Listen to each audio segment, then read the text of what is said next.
morning, good noon, good afternoon and good evening all dear students, all my friends.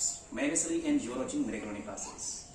फिर से लाया हूँ आपके लिए एक कॉन्टेस्ट, ग्रामेटिकल कॉन्टेस्ट। अभी तक मैंने ग्रामेटिकल कॉन्टेस्ट में सिर्फ 2 पार्ट्स दिए हैं, जिनमें से पार्ट एक ही था, ये दूसरा होगा मिलाकर। अर्थात ये दूसरा पार्ट है और चैप्टर है सब्जेक्ट वर्ब एग्रीमेंट, जिसे आप सिंटेक्स के नाम से भी जानते हो। कई किताबें आपको सिंटेक्स कह के एड्रेस करती है और कई किताबें सब्जेक्ट वर्ब एग्रीमेंट।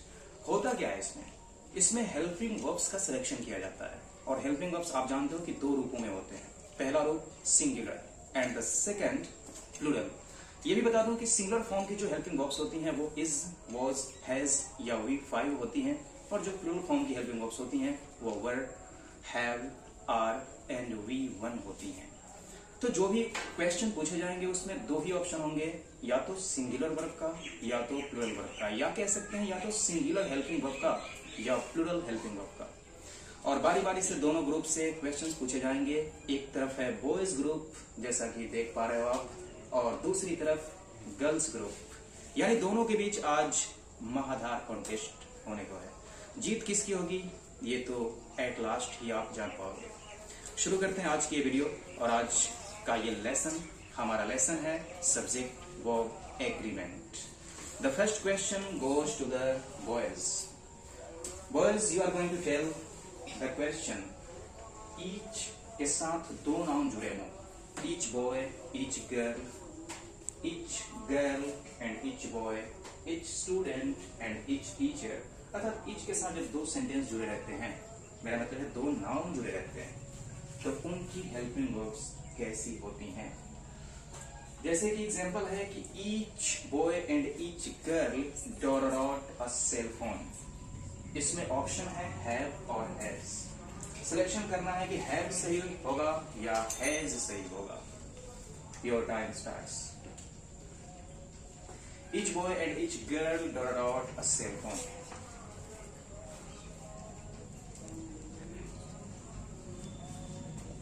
है या हैज? सिर्फ 30 सेकंड का ही वक्त है। जोर से बोलिए। हैज। इस लड़के ने जो जवाब दिया है हैज, इस लड़के से मैं कारण भी पूछना चाहूंगा, क्योंकि आज के कॉन्टेस्ट में कारण ही बताना होगा। सिर्फ ऑप्शन बताने से नहीं होगा कि हाँ ये ऑप्शन सही है और मैंने मान भी लिया, नहीं। Tell me the reason and loudly बोलना। ईच सिंगुलर पर्सन को संबोधित ईच सिंगुलर पर्सन को संबोधित करता है या सिंगुलर नाउन को संबोधित करता है? चलो ठीक है, जवाब इसने सही दिया है कि ईच के साथ 2 नाउन आए उससे मतलब नहीं है। नाउन 2 हैं पर संबोधित एक को करता है, इसलिए हम हैज का इस्तेमाल करेंगे और सही जवाब होगा each boy and each girl has a cell phone, not have a cell phone. You can it. Next question girls की तरफ, and girls are going to answer this question. Question है either you or I dot in the wrong. Either you or I dot in the wrong. हमारे पास 2 persons हैं, एक either के बाद you और एक और के बाद I, और हमारे पास जो ऑप्शंस हैं वो है R, M। यू के अनुसार आर करना है या आई के अनुसार एम करना है? चलो जवाब दे दो। आई के अनुसार एम। जोर से बोलो। आई के अनुसार एम। आई के अनुसार एम क्यों? जब कोई 2 सब्जेक्ट या नाउन आइदर और नाइदर नॉट से जुड़ा हो तो सेकंड सब्जेक्ट के अनुसार वर्ब सिंगुलर होगा। यानी सिंपल भाषा में हम कहें तो आइदर और नाइदर नॉर से जुड़े हुए जो भी 2 सब्जेक्ट होते हैं उनमें आप पहले सब्जेक्ट को नहीं देखते कि वो कैसा है, आपको देखना होता है दूसरा सब्जेक्ट, और दूसरा सब्जेक्ट आई है और के बाद और आई के साथ एम लगता है। Good answer, have a seat. फिर से एक बार बॉयज की तरफ, और बॉयज को बताना अगला क्वेश्चन। 70 माइल्स MILES माइल्स, यानी वो किलोमीटर वाला miles. 70 miles dot not a short distance. 70 miles dot not a short distance. Option है is are.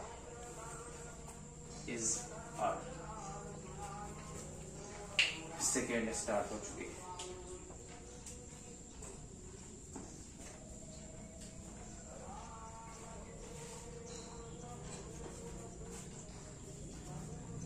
बीस सेकेंड निकल चुके हैं।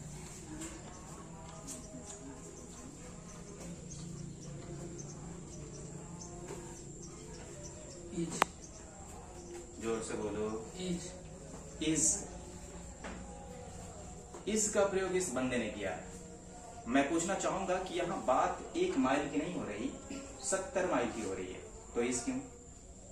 सर तो यहाँ पर तो दिखाया जा रहा है कि हाँ 70 माइलेज या मतलब लोड़ा यहाँ नहीं दिखाया जा रहा है कि हाँ मतलब ये पता है हमको कि हाँ 70 माइल की तुलना में।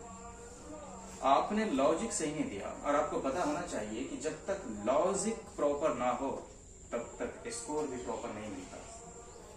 I am unsatisfied with your answer.